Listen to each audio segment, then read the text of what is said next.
कुशीनगर में जिम्मेदारों ने स्वच्छ भारत मिशन ग्रामीण को दोनों हाथों से लूट लिया। प्रधानमंत्री नरेंद्र मोदी के इस ड्रीम प्रोजेक्ट में लूट का दरवाजा खोलने के लिए अधिकारियों ने शौचालय निर्माण के लिए सरकार की बनाई गाइडलाइन को ही बदल दिया। स्थिति ये है कि 4-5 दशक पहले खड्डा तहसील के आधा दर्जन से ज्यादा गांव बड़ी गंडक धारा में समा गए थे। आज इन गांवों की जगह बड़ी गंडक नदी की धारा बह रही है, लेकिन लूट में जुटे लोगों ने नदी की धारा में भी शौचालय बनाकर रुपए गटक लिए। जिले में शायद ही कोई ऐसा गांव होगा जहां शौचालय निर्माण में रुपए की हेराफेरी नहीं की गई हो। ग्राम प्रधान, सचिव, ठेकेदारों और अधिकारियों का गठजोड़ ऐसा कि गोलमाल का मामला सामने आने के बाद भी किसी भी तरह से उसे दबा दिया जाता था। इसका नतीजा ये हुआ कि तकरीबन 50,000 शौचालय सिर्फ कागजों में बनाकर सरकारी पैसे को ठिकाने लगा दिया गया। इतना ही नहीं, शौचालय के निर्माण में इतनी घटिया सामग्री का प्रयोग हुआ कि वो बनने के साथ ही या तो गिर गए या फिर प्रयोग करने लायक नहीं रहे। आपके बगल के गांव सूरजपुर है, शामपुर है, विंध्याचलपुर है, नरकेलिया है, गेठियावा है। आज की तारीख में इस गांव की क्या स्थिति है? सभी कहीं गाँव में नहीं भाई। क्या है यहाँ? गांव नहीं तो क्या है? बालू है, नदी है। तो यहाँ लोग नहीं बसते हैं? नहीं बसते हैं। तो सरकार की योजनाएं इन गांव में कैसे आ रही है? सब अधिकारी कागज में लेते देते हैं। अच्छा, इस गांव में शौचालय की क्या स्थिति है? यदि लोग रहेगा तो शौचालय रहेगा। वहाँ बालू है, नदी है, तो क्या शौचालय मिलेगा? कौन लेगा? तो ज्वालापुर में, सूरजपुर में, शामपुर में नदी बह रही है। नदी है, बालू है, कुछ खराई है, कुछ जमीन, कुछ लोग जिसका मेहनत करते कुछ बोते रोते हैं। यानी सब विकास पेपर में होता है क्या?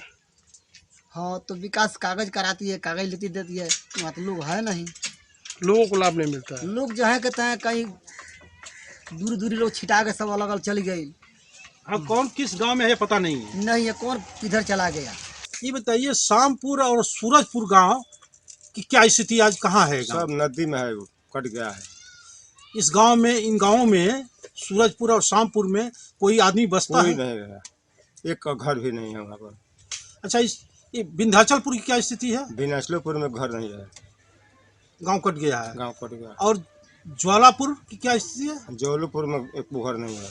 तो गांव क्या, यहाँ नदी बह रही है, क्या हो रहा है? नदी बह रही है, कुछ आबादी में है नहीं। अच्छा, मतलब यहाँ लोग नहीं बसते हैं। लोग नहीं बसे। और गेठियावा, नरकलिया क्या कहेंगे? गेठियावा तो बहुत दिन पहले से कटा हुआ है, एक घर भी यहाँ नहीं है। कितना दिन पहले कट गया था? अरे 50 से ऊपर हो गए। और नरकलिया? नरकेलिया तो मतलब वो लगौरिया कटल बा, साल भर 2 साल का में। मतलब उसका भी 40-50 वर्ष हो गया। इन गाँव में जितने गाँव का नाम गिना जो बता रहे हैं, नदी में कोई आदमी बसता है कि नहीं बसता है? एने का केहू नहीं बसल, सब एने सीधा गया। इधर फाजिल नगर विकास खंड के गांव परसौनी में 316 इज्जत घरों का निर्माण सिर्फ कागजों में करवाया गया है। गांव के एक व्यक्ति की शिकायत पर जांच हुई तो पता चला कि रुपए खर्च होने के बाद भी 194 शौचालय अभी तक नहीं बने हैं। शिकायतकर्ता दौड़ता रह गया और जांच की फाइलें ठंडे बस्ते में डाल दी गईं। परसौनी गांव के मौजूदा ग्राम प्रधान भी कैमरे के सामने इसकी पुष्टि कर रहे हैं। पेपर में जो शौचालय बन गया धरातल पे नहीं, क्या है ये मामला? क्या है ये मामला? बिल्कुल सत्य है कि कागज में 317 आदमी का शौचालय बना हुआ है। मौके पर 194 आदमी नदारत हैं। शिकायतकर्ताओं के द्वारा, ग्राम सभा के लोगों के द्वारा शिकायत करने पर इसकी जांच हो चुकी है, पेपर में निकल चुका है, मीडिया वाले लोग भी लेके जा चुके हैं बयान। लेकिन उसके बावजूद भी, बड़े पैमाने पर घपला के बावजूद भी अब तक शासन के स्तर से कोई कार्रवाई नहीं हो पाई है। अगला उपभोक्ता के द्वारा भी उसका रिपोर्ट मांगा है। अब एक ही आश्रय बचा हुआ है कि श्री न्यायालय। भ्रष्टाचार किया गया है शौचालय में। और भ्रष्टाचार लोगों के नाम पर व्यक्तिगत दिखा करके शौचालय कागज में बनवा दिया गया है और उनका एक ईंट तक नहीं रखी गई है। कितने ऐसे लोग हैं आपके गांव में? 194 लोग हैं।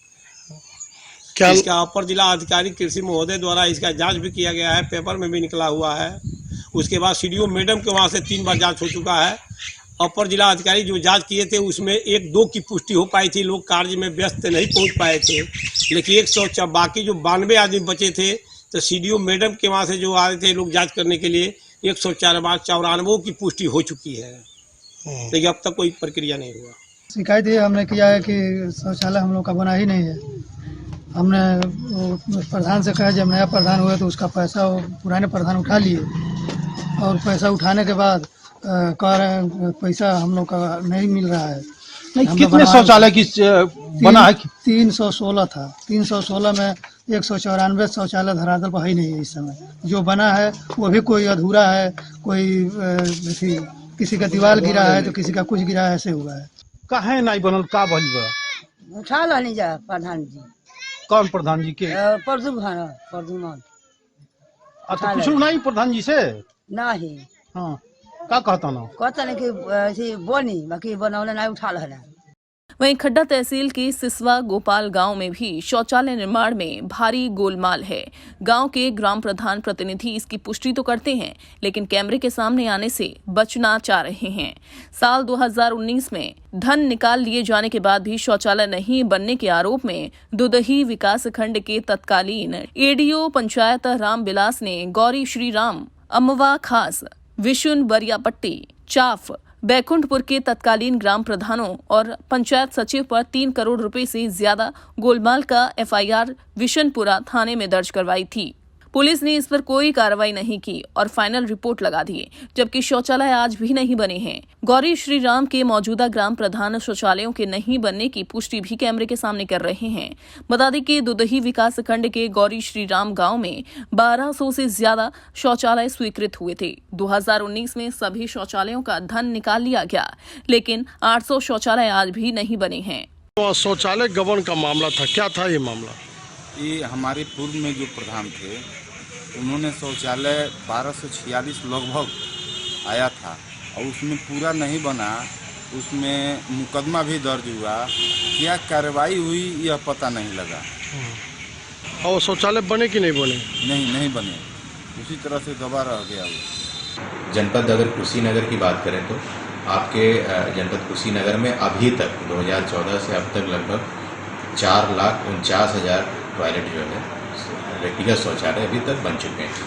अगर मैं सामुदायिक शौचालयों की बात करूं तो लगभग 978 आपके सामुदायिक शौचालय आपके पूरे जनपद में बनाए जाते हैं। जनपद ओडीएफ कब घोषित कर दिया गया? देखिए, ये जनपद आपके व्यक्तिगत शौचालयों के निर्माण और सामुदायिक शौचालयों के निर्माण के आधार पर ओडीएफ घोषित किया गया था और पुनः मैं रिपीट कर रहा हूँ। नहीं, कब?